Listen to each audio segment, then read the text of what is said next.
Eu glorifico a Deus por estar aqui.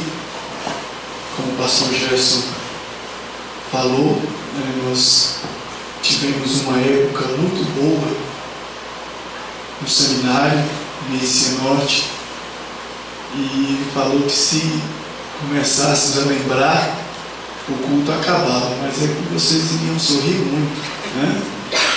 Eu mais o pastor Gerson, a gente fez uma dupla maravilhosa no seminário. E foi muito bom os momentos que vivemos ali, muitas descontrações, muita felicidade, né? Hoje ele já lembrou de uma já. Eu creio que a noite vai ser pequena. Não pode contar todas não, porque eu tenho que viajar amanhã cedo. Nós estávamos em Marechal Cândido Rondon, na casa do meu cunhado. Tiramos umas férias. Pastor, quando sai de férias, ele prega dobrado.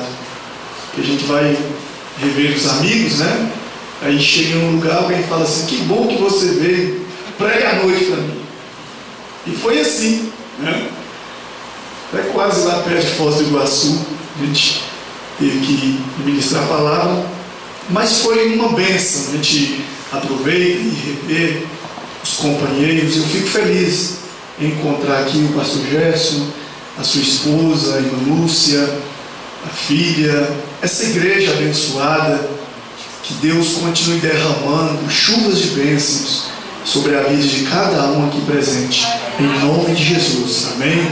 Como o pastor disse, eu estou ali em Minas Gerais, quase 2.000 quilômetros, a minha cidade da minha esposa, a minha sogra, Teófilo Otoni. Só que a gente foi, nos jogaram, né? Nos mandaram para pastorear uma igreja em Ouro Verde de Minas, uma cidade que fica próximo de Teófilo Otoni. Estamos ali há 4 anos e Deus tem feito maravilhas através da nossa vida naquele lugar. Contamos com a oração dos irmãos. Quando você estiver clamando a Deus, lembre de nós, né? Quando você lembrar do pastor Gerson, eu sei que os irmãos oram por ele todos os momentos, né? Todos os dias. Então acrescente a minha vida também. Ó Senhor, se você não lembrar do nome, é Josué. Se você não lembrar, Senhor, abençoe o amigo do pastor Gerson, lá de Minas, né? Aí Deus sabe, é o pastor Josué que está lembrando. E vai me abençoar de uma forma especial. Amém? Você que trouxe a sua Bíblia, Salmo de número 46. Vamos meditar neste texto. Salmo de número 46. Enquanto você está procurando aí, eu sei que os irmãos gostam de ler, gostam de meditar na palavra de Deus, livros bíblicos, né? Revista de Escola Bíblica Dominical. Eu vou apresentar aqui um trabalho enquanto você está lendo. Já mostrei, está abrindo a Bíblia, já mostrei o pastor Jéssica, ele já até garantiu dele já, que só tem 9.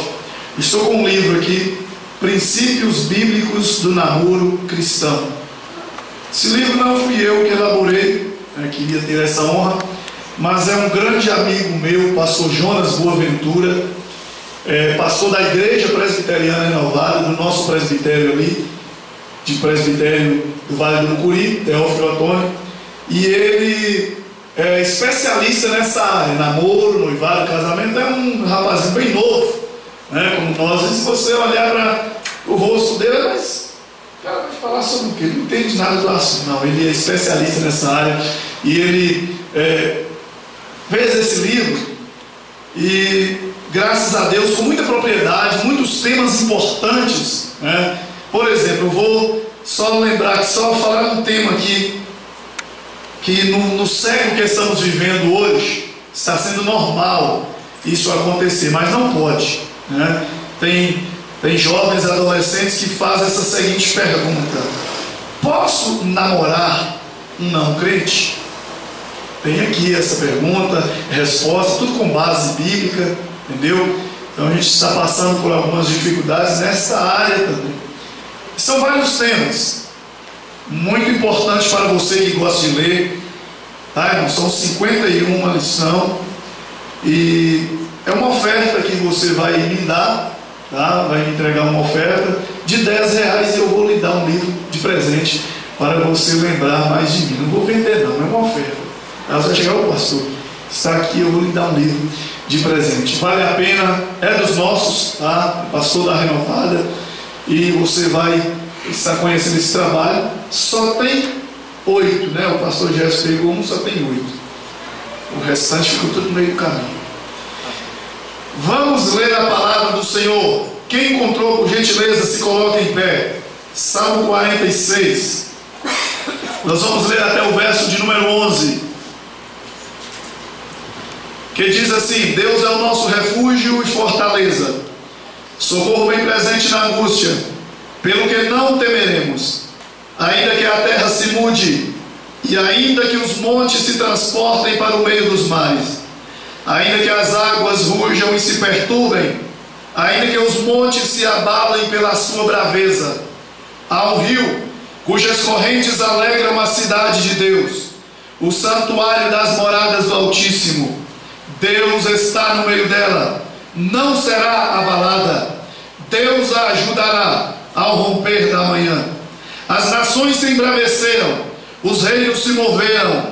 Ele levantou a sua voz e a terra se derreteu. O Senhor dos exércitos está conosco. O Deus de Jacó é o nosso refúgio. Vinde, contemplai as obras do Senhor, que desolações tem feito na terra. Ele faz cessar as guerras até ao fim da terra. Quebra o arco e corta a lança, queima os carros no fogo. Aquietai-vos e sabei que eu sou Deus. Serei exaltado entre as nações, serei exaltado sobre a terra. O Senhor dos exércitos está conosco. O Deus de Jacó é o nosso refúgio. Quem pode dizer amém? Amém. Sejam assentados. Só lembrando, antes de entrar na palavra, ainda com respeito ao livro, de repente você fala, mas é para jovem, para quem está namorando. Não, você pode comprar também, se você quer dar de presente para o seu filho, tá? Pode ficar à vontade. Vamos à palavra do Senhor Jesus Cristo. Amados, nós vivemos no século 21, o século onde se você encontra com alguém na rua, de repente você está andando aí pelas ruas da cidade e você começa a conversar com alguém, você faz uma pergunta para uma pessoa, por exemplo, como você está? Faça para mim um resumo da sua vida, o que tem acontecido, o que tem se passado com você. São dias bons, você tem vivido momentos bons, maravilhosos. Como estão os dias para você?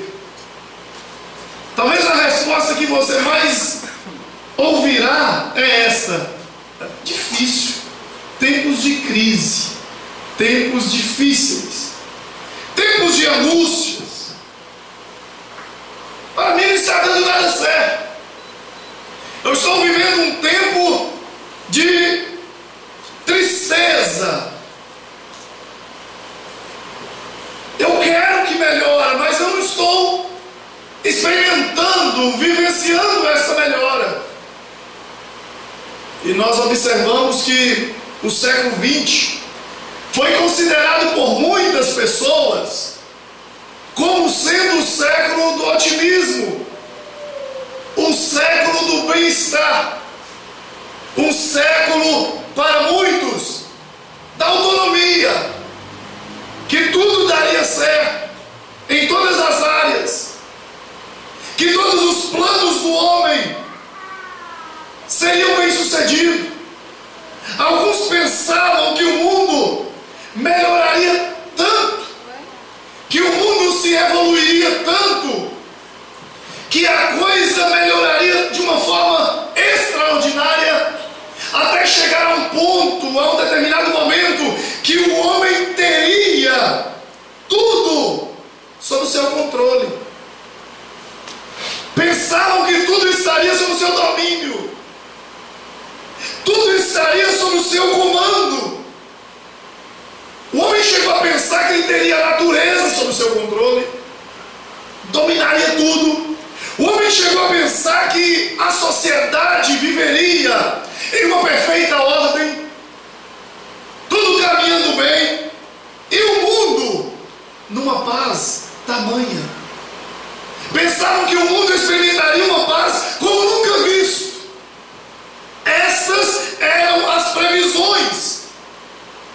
para o momento, para o século XX. Começaram a elogiar as autoridades, os governantes, quando alguma coisa começou a ir bem.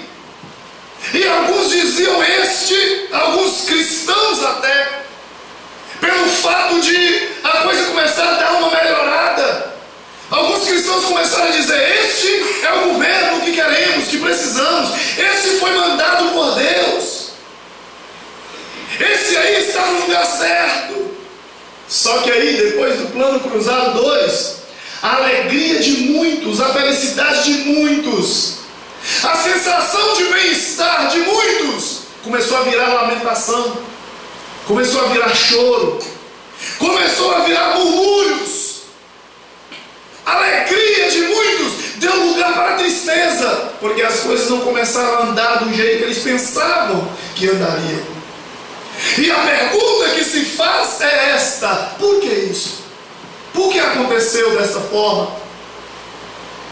Por que sucedeu dessa maneira? Eu olho para a palavra de Deus, no Salmo de número 46, se você puder me acompanhar com a sua Bíblia aberta, o Salmo de número 46, nós vamos observar que todavia, há milhares de anos atrás, o salmista pintou, o salmista desenhou, o salmista falou sobre um mundo diferente do que o povo estava querendo. Há milhares de anos atrás, o salmista desenhou um mundo que não dava lugar para essa presunção, para a arrogância, para a petulância do homem que quis transformar a terra em um Éden sem Deus.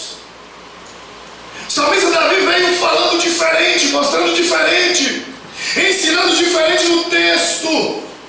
O salmista Davi estava mostrando neste texto algumas crises no mundo que nós estamos vivendo. E o homem não quis olhar para isso, o homem não quis enxergar isso aí. O homem quis fazer vista grossa nisso aí. É normal do ser humano, né? Aquilo que não vai me trazer bem, vai me fazer bem, de repente eu quero fazer vista grossa, eu quero ver só o que vai me fazer bem. O homem não quis ver essas crises no mundo, mas o salmista Davi estava falando dessas dificuldades. Se você olhar no verso 2 e no verso de número 3, o salmista Davi fala de uma natureza em desordem.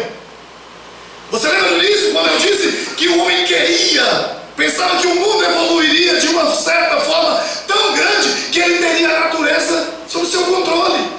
Aí quando chega no verso de número 2 e o verso de número 3, o salmista fala sobre natureza em desordem. Ele fala sobre terra se mudando de lugar, montes se transportando para o meio dos mares, águas rugindo e se perturbando, montes se abalando. Ele fala sobre uma desordem da natureza. Aí nós trazemos para o século 21. A gente vê que hoje pessoas vivem assustadas, temerosas. O medo de um terremoto lançando as montanhas, cidades ao mar, explosão nuclear, tem assustado muita gente. Em alguns lugares que você vai, para mostrar que a natureza é em desordem, você vai em alguns lugares, chuva em abundância. Aí você já chega em outros lugares, uma seca tamanha. Eu não sei se os irmãos tiveram a oportunidade de acompanhar pelas manchetes de jornais o catástrofe que estava acontecendo na região do Espírito Santo. Quase todas as cidades do estado do Espírito Santo debaixo de águas alagadas, pessoas perdendo suas casas, pessoas perdendo suas vidas, pessoas perdendo seus bens. E enquanto a gente chega em outro lugar, não precisa ir muito longe, a minha cidade, por exemplo, que é quase divisa, estamos próximos do Espírito Santo, não choveu nem a metade, nem uma terça parte do que estava chovendo no Espírito Santo. Terremotos em muitos lugares, ou seja, o homem anda assustado com as desordens ecológicas, fenômenos naturais anteriormente nunca vistos, coisas terríveis acontecendo, situações drásticas que têm deixado muitas pessoas assustadas.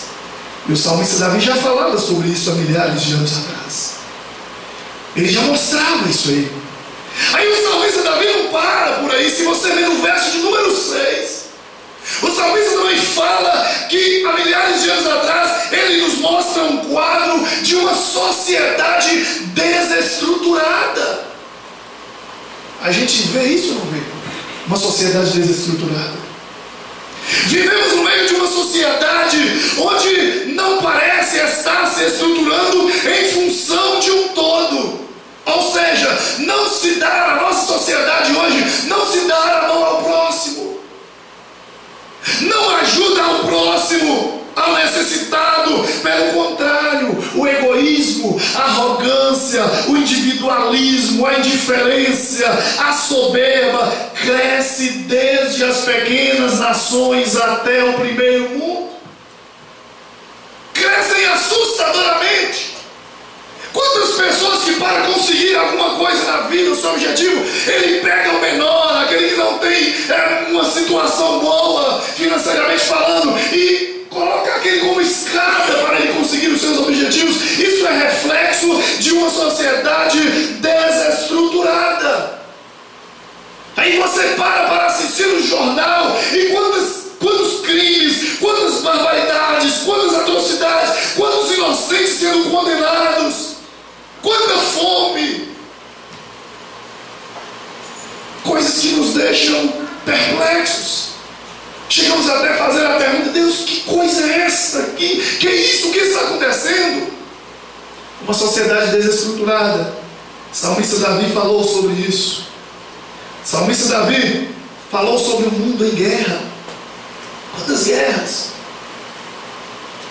Guerras entre pai com filho, guerras entre igreja com igreja, guerras entre um país com outro, guerras nas escolas, nas ruas, guerras nos poderes políticos. Quantas guerras? E o salmista falou sobre isso. E o tema da minha mensagem é: vivendo no mundo em crise, o que fazer? Porque nós não podemos sair do mundo, né? Quando o Senhor não veio buscar, a gente tem que ficar por aqui. Nós temos uma grande promessa: não se turbe o vosso coração, crede em Deus, crede também em mim. Na casa do meu Pai há muitas moradas. E ele diz assim: eu vou preparar-vos lugar. Se eu for e encontrar lugar para vós, eu voltarei e vos levarei para mim mesmo, para que onde eu estiver, estejais vós também. Temos essa promessa. E a melhor de todas essas, a maravilha, a bênção, é que a nossa casa já está preparada no céu. Mas só Ele sabe o momento. Então, enquanto Ele não vem para nos levar para a nossa morada, para a nossa casa que Ele preparou, nós temos que ficar por aqui, no mundo em crise. Não podemos trancar no nosso quarto, fechar a porta e dizer: eu vou ficar quieto aqui, não vou sair na rua, senão vai pegar problema em mim. Não, eu tenho que ficar quieto aqui, vai dar tudo certo. Não, nós não podemos nos isolar. Mas temos que fazer alguma coisa. E dentro deste texto aqui, eu quero mostrar para você o que nós vamos fazer para não sermos atingidos pelas crises, pelas lutas do nosso mundo. Eu quero mostrar a resposta para você aqui. Até porque eu ouvi um pregador dizendo, uma certa feita em um dos seus sermões, ele dizendo assim: se eu prego para você, só falo apenas de problema, né? E não mostro a saída, não mostro a solução, o que você tem que fazer, termina o culto, você sai e diz: mas o pastor só falou de problema, só falou de guerra, só falou de catástrofe, não ensinou o que eu vou fazer agora, né? Aí ele falou: é semelhante ao médico. De repente a pessoa, ele vai fazer um tratamento com o médico, está passando mal, e ele chega no médico, o médico olha para ele e diz assim: você está assim, assim, assim, começa a dar lá, né, o relatório. Tudo bem, pode ir embora. Não mostra o remédio para você, não dá receita, né? A pessoa sai de lá falando o quê? Esse médico é bom. Ele falou que eu estou assim, assim, passando mal, sentindo isso. Ele não me deu o remédio, não me deu a receita, não falou que medicamento eu tenho que tomar. E eu seria semelhante ao médico dessa forma, se eu não mostrasse para você aqui, dentro da palavra de Deus, quais as saídas para vencermos o mundo em crise. E a primeira saída que eu vejo está no verso 1, verso 7 e o verso 11. Quando o salmista diz, o verso 1: Deus é o nosso refúgio e fortaleza, socorro bem presente na angústia. Quando chega no verso 7, ele disse: o Senhor dos exércitos está conosco, o Deus de Jacó é o nosso refúgio. E lá no verso de número 11, ele diz a mesma coisa no verso 7: o Senhor dos exércitos está conosco.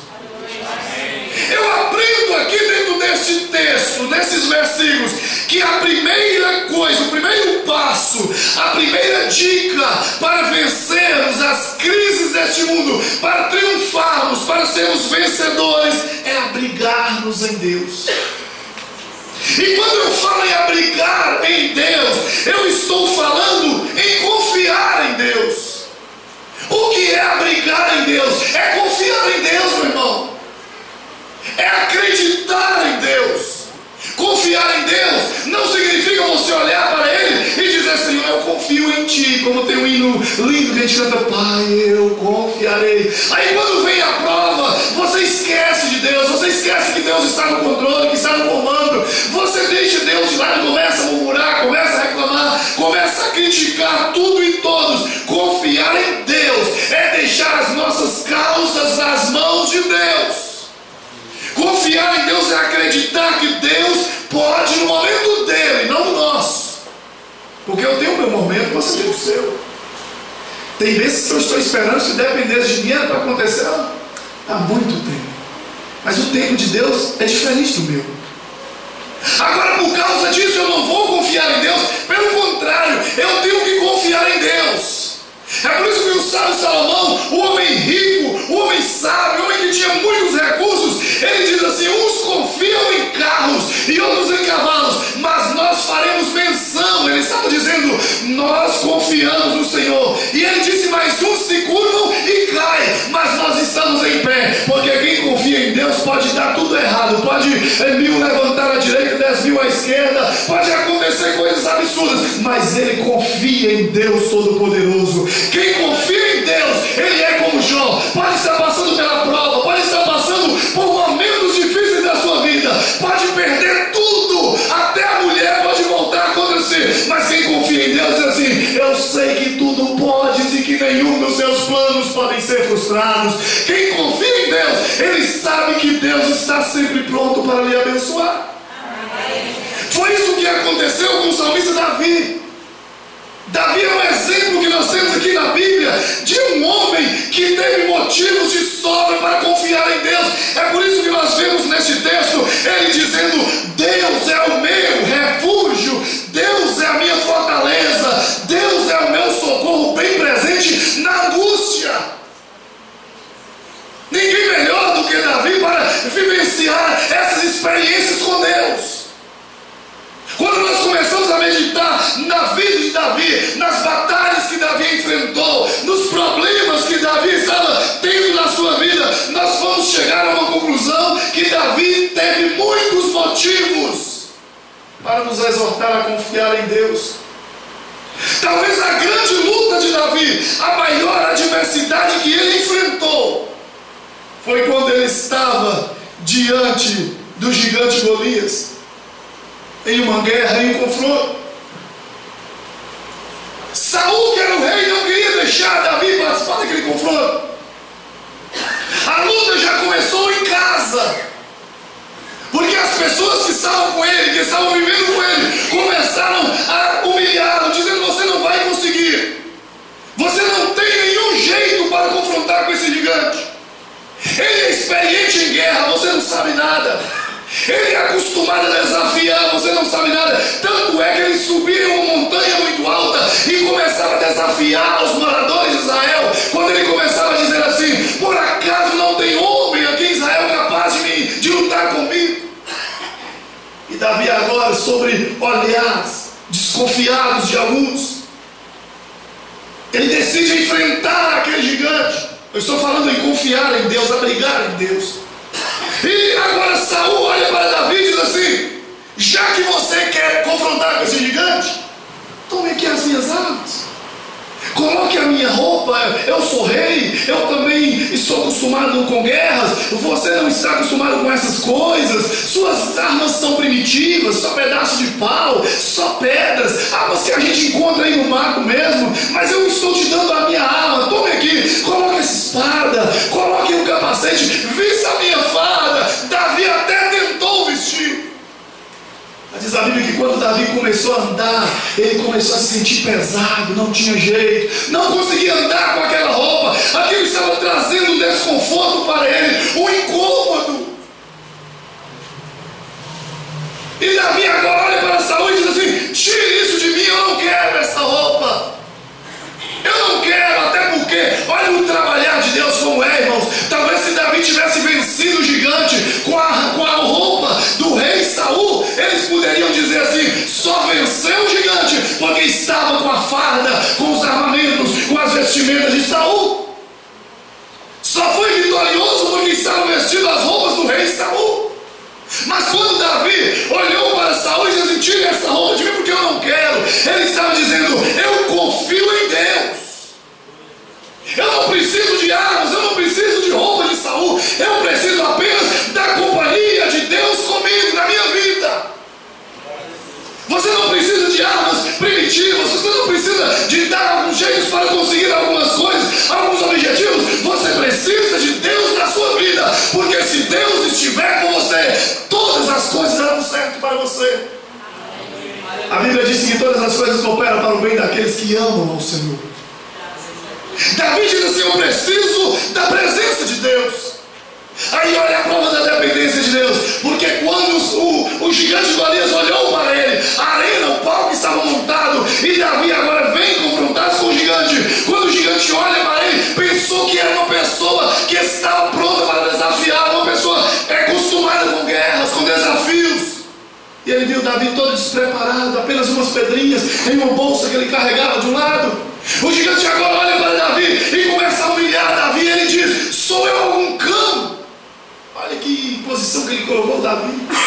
Sou eu algum cão para tu vires a mim com paus, com pedras? Sou eu algum cão? Aí Davi olhou para o gigante e diz assim: você vem a mim com espada, com lança, com escudo, mas eu vou a você em nome do Senhor dos Exércitos. Que confiança melhor do que essa, irmão? Ele não temeu as armas do gigante, pelo contrário, ele diz assim: eu vou enfrentar você em nome do Senhor dos Exércitos. Ele estava dizendo, em outras palavras: eu confio em Deus. Ei, e eu quero aplicar uma verdade agora no seu coração. Tem guerra que você está enfrentando que não é sua. Você talvez está lutando com as suas próprias forças. Confie em Deus, meu irmão. Ele é poderoso, ele é o leão da tribo de Judá, ele é a raiz de Davi, ele vai vencer por você. Acredite em Deus. E Davi confiava tanto que ele diz assim: ó, o Senhor dos Exércitos, aquele que você tem afrontado, sabe, gigante? Aquele que você tem afrontado, ele colocará você nas minhas mãos. É questão de tempo. Questão de tempo, ele te colocará nas minhas mãos. E toda essa nação de Israel verá que tem Deus aqui. Todo esse povo verá que existe Deus em Israel. Tanto é que quando Davi foi vitorioso, quando Deus fez aquele grande milagre, porque foi um milagre maravilhoso. O milagre acontece na vida de quem depende de Deus. Foi um grande milagre. E quando aconteceu o milagre, diz a Bíblia que todo o povo de Israel começaram a exaltar o nome do Senhor. Aqueles que olhavam para Davi e desprezavam, tiravam o crédito de Davi, tiveram que aplaudir ao Rei dos Reis e Senhor dos Senhores. Porque quem confia em Deus jamais será decepcionado. Quem confia em Deus é vitorioso. Quem confia em Deus é abençoado. Esse salmo de número 46 talvez seja o pano de fundo desse salmo. Seja a crise do ano 701 a.C., quando Deus milagrosamente, de uma forma extraordinária, libertou a nação de Jerusalém, a cidade de Jerusalém, dos exércitos de Senaqueribe, que na época era o rei da Síria. Esse texto está registrado em 2º livro de Reis, capítulo 18 e 19, quando ele mesmo disse: confiai, exortando a nação. Povo com medo, era uma guerra, era um confronto, tudo preocupado, como nós ficamos no mundo em que estamos vivendo. E agora Deus, Ele diz assim, Ele usa o teu servo, seu filho, para alertar a nação, para alertar a sociedade, dizendo: confiai, Deus é o nosso amparo, Deus é o nosso socorro, Deus é a nossa segurança, Deus nos ajudará.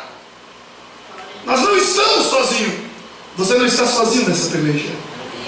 Você não está sozinho nessa batalha. Parece que tem momento que parece que está, né? Tem momento que a gente passa para a gente estar sozinho.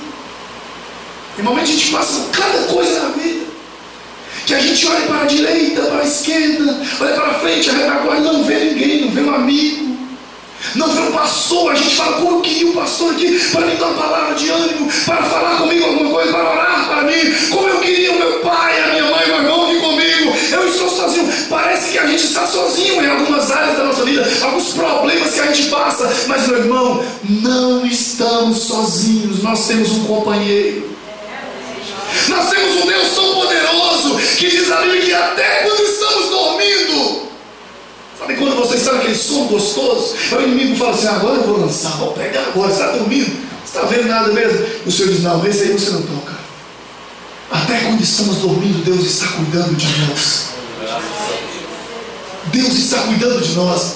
E a palavra dele para você nesta noite, eu não sei como tem sido a sua vida, se você está no tempo de crise, se você está em tempos difíceis na sua vida, a palavra de Deus para você nessa noite é: confiai. Se abrigue em Deus nessa noite, abrace com o Senhor, confie em Deus, porque você vai falar como salmista: ainda que um exército me cercasse, eu não temerei, porque Deus está comigo. Ainda que se levante contra mim, eu não temo, porque Deus está comigo. Segundo lugar, para vencermos o mundo em crise, o salmista nos adverte: quer triunfar mesmo em meio à crise? Está no verso de número 4 e 5. Coloque Deus no centro, no comando da sua vida. O verso de número 4 e o verso de número 5. Há um rio cujas correntes alegram a cidade de Deus, o santuário das moradas do Altíssimo. Deus está no meio dela, não será abalada. Se Deus estiver no centro da sua vida, eu estou falando de centro, no meio, principal, dominando tudo, controlando tudo, você não será abalado. Deus está no meio dela. Deus está no meio dela. Não será abalada. É isso que o texto está nos mandando: colocar Deus no centro, no comando de tudo.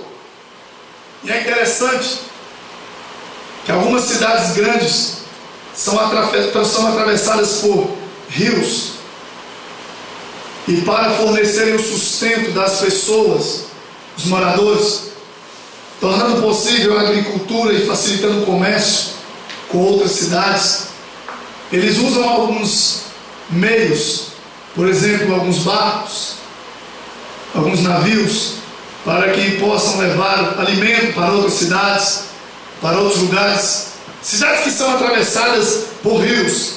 E o interessante de tudo aqui, esse texto que diz: Deus está a um rio cujas correntes alegram a cidade de Deus.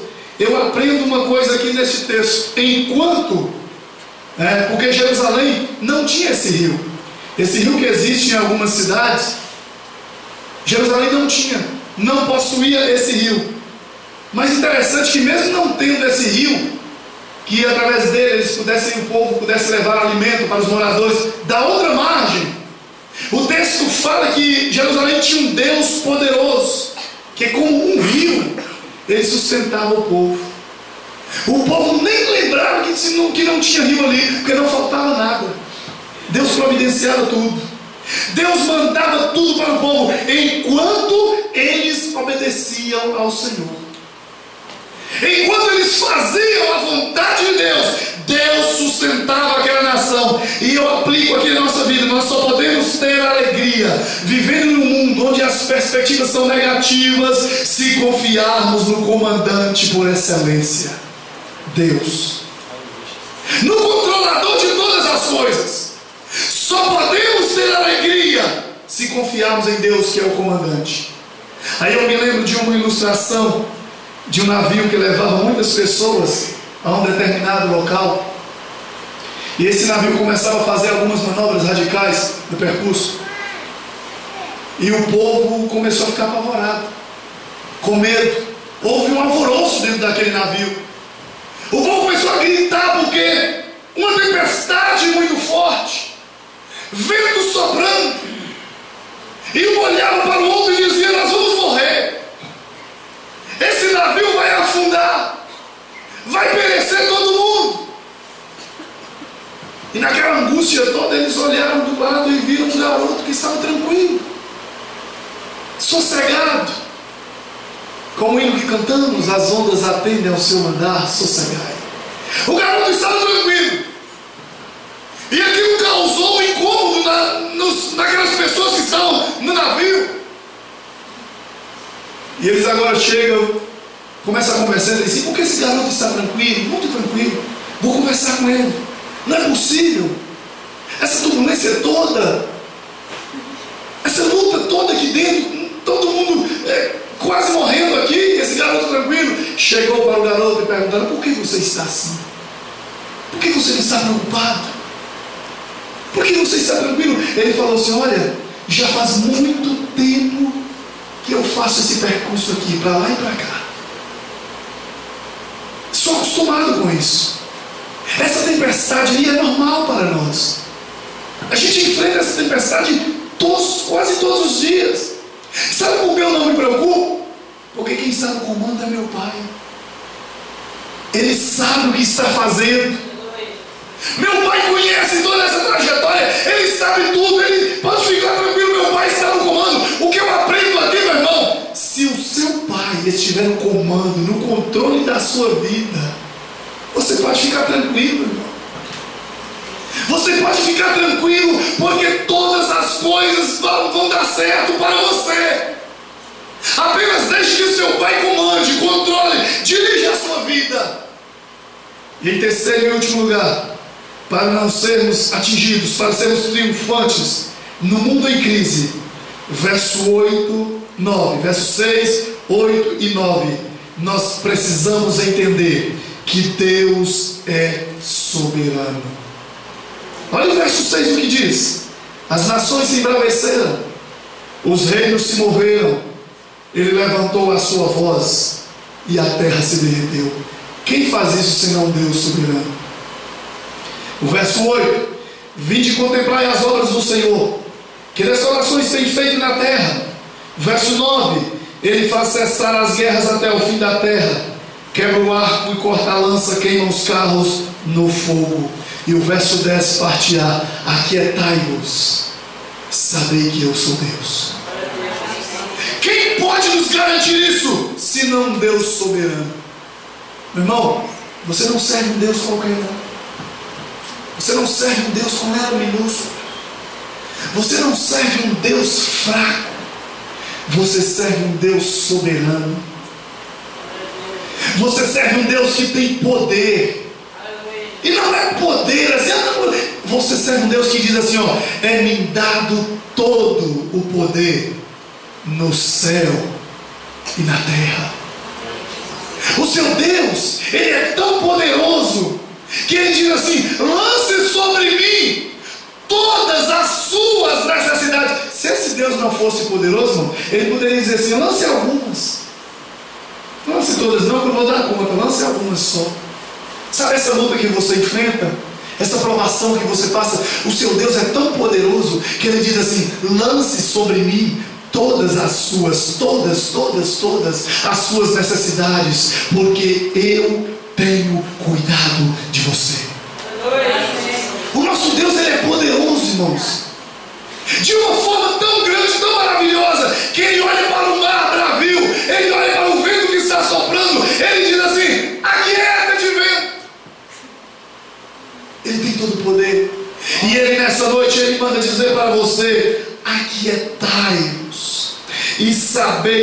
sou Deus, quando eu falo de um Deus soberano, quando eu falo de alguém soberano como nosso Deus, porque Ele é todo soberano, eu estou falando de um ser que tem poder e autoridade suprema. Quando eu estou falando de um Deus soberano, eu estou falando de um Deus que é dominador, que é poderoso, que é o controlador de todas as coisas visíveis e invisíveis. Quando eu falo de um Deus soberano, eu estou falando de Deus que faz justiça, que pode restaurar a terra, que pode resolver o seu problema. Quando eu falo de um Deus soberano, eu estou lhe falando de um Deus que talvez o seu problema para mim pode ser difícil, para o pastor pode ser difícil, para o seu amigo pode ser difícil, mas para o meu Deus que é soberano, o seu problema não é nada. Não é nada. Eu gostaria que você fechasse seus olhos nesse momento em nome de Jesus. Está sentado como você está. Feche seus olhos.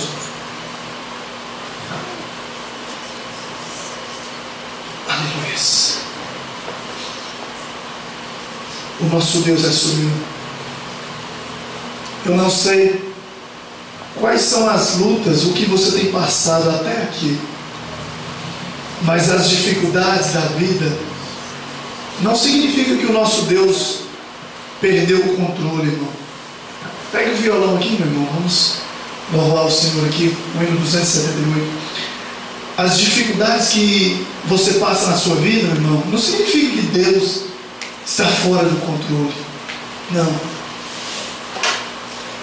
O salmista Davi, ele passou por um momento na sua vida tão difícil que ele fugiu para um lugar deserto. E quando chega naquele lugar deserto, ele olha para um lado, olha para o outro e começa a perguntar assim a Deus. Não tinha ninguém para ele confidenciar, para ele contar os seus problemas. Aí ele diz assim: eu olho para os montes, vou olhando para os montes, de onde me virá o socorro? Tem ninguém aqui para me ajudar?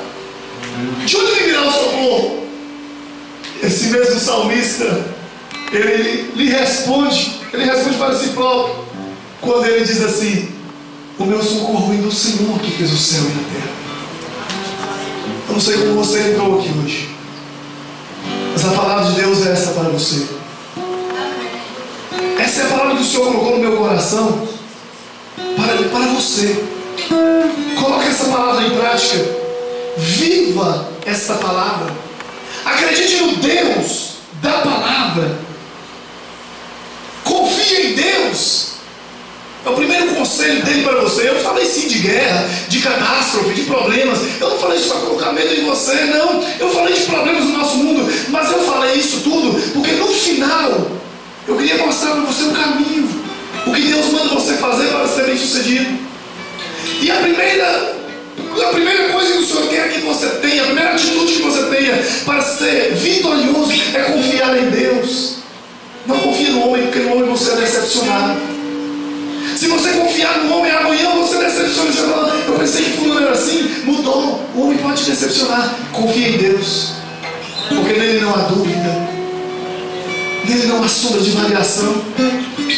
E a partir do momento que você confiar em Deus, segundo, coloque Ele no centro da sua vida. Deixe Deus direcionar os seus pensamentos, a sua vida, as suas emoções. Deixe Deus lhe controlar, meu irmão. E em terceiro lugar, o salmista diz: aquietai-vos e sabei que eu sou Deus. Eu estava ouvindo um pregador, e ele falando sobre esse texto aqui, sobre essa parte aqui: aquietai-vos e sabei que eu sou Deus. Ele disse: muitas pessoas não conseguem o seu objetivo porque ele quer resolver tudo com as suas próprias forças, do seu próprio jeito.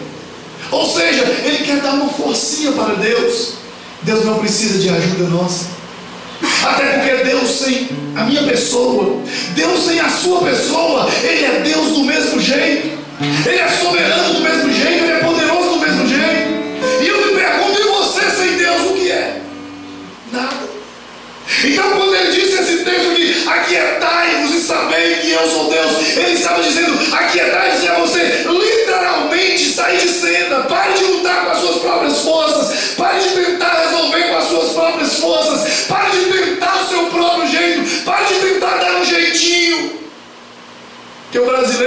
essas manias, vou tentar um jeitinho aqui para ajudar Deus. Pare disso, não faça isso. Aquietai-vos, saia de cena, deixe Deus trabalhar, saia da frente, deixe Deus fazer a obra, e você verá que quando você deixar Ele fazer, Ele vai mostrar que é Deus na sua vida. Mestre, o mar se revolta. Vamos louvar ao Senhor e logo após eu perguntar para você. Aleluia. 271. Mestre, o mar se revolta,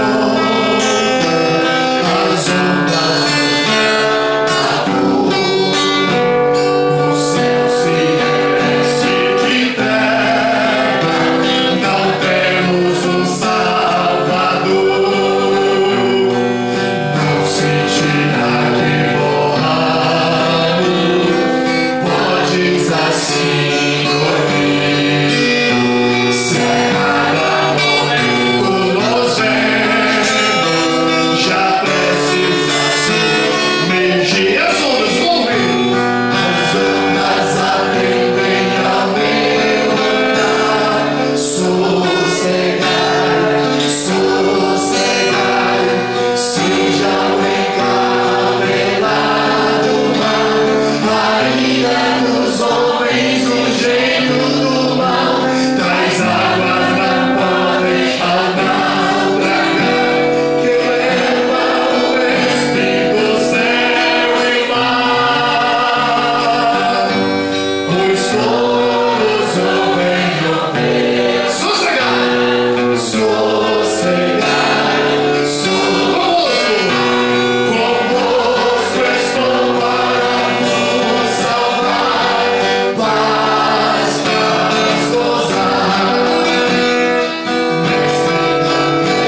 Irmãos, eu sinto a presença de Deus neste ambiente. Eu sinto a graça de Deus aqui neste lugar. E Ele te trouxe aqui para liberar uma palavra profética para você nesta noite. Eu quero orar por você, mas eu quero que você receba a palavra profética de Deus na sua vida. O Senhor não permitiu que você saísse da sua casa por um acaso, não. O Senhor não me trouxe aqui porque não tinha outra coisa para você fazer e você diz, vou à igreja. Não foi isso. O Senhor lhe trouxe aqui para dizer para você que hoje Ele está dizendo para as ondas, para a tempestade que estavam sobre a sua vida. Eu não estou dizendo está debaixo da autoridade do Espírito Santo. Eu estou dizendo as ondas, as afrontas, a tempestade que estavam sobre a sua vida. O Senhor está dizendo, sossegai, sossegai, sossegai, sossegai. Só quem acredita nessa palavra profética, comece a adorar ao Senhor aí agora. Comece a clamar ao Senhor. Há uma nuvem de glória do Senhor neste lugar. Há uma graça de Deus neste lugar. Eu sinto um cheiro de vitória neste lugar. Eu sinto um cheiro de vitória neste lugar. Eu sinto um cheiro de bênção neste lugar.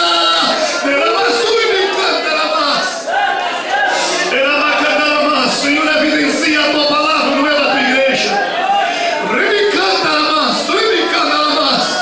Se você sentir vontade de chorar diante da presença de Deus, pode se derramar diante dele agora. Pode clamar ao Senhor aí agora, meu irmão. Pode falar com ele aí agora. As ondas estão passando, o mar está voltando à bonança. Deus vai me abençoar.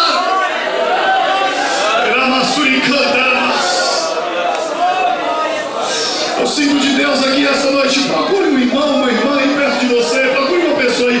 Ore com ele. Profetize bênção para o seu irmão aí. Profetize bênção para a pessoa que está do seu lado aí. Profetize vitória para essa pessoa que está perto de você. Profetize. Quem sabe essa pessoa adentrou por essas portas tristes, querendo ouvir uma palavra de bênção. Profetize. Você é profeta de Deus. Deixe o Senhor usar a sua boca essa noite para profetizar unção sobre a vida dessa pessoa. Isso, ore por essa pessoa. Ore em nome do Senhor Jesus Cristo. A tempestade vai passar, a luta vai passar. Aleluia. Deus vai lhe abençoar. Eu estou profetizando, irmão. É palavra profética de Deus.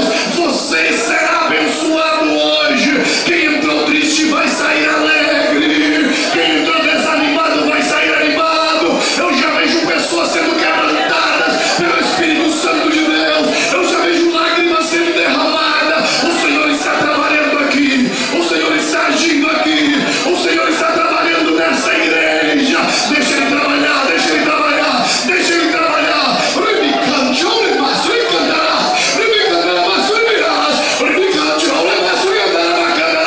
Nuvem de glória, Pai, sobre esse lugar. Espírito Santo, enche essa pessoa que estava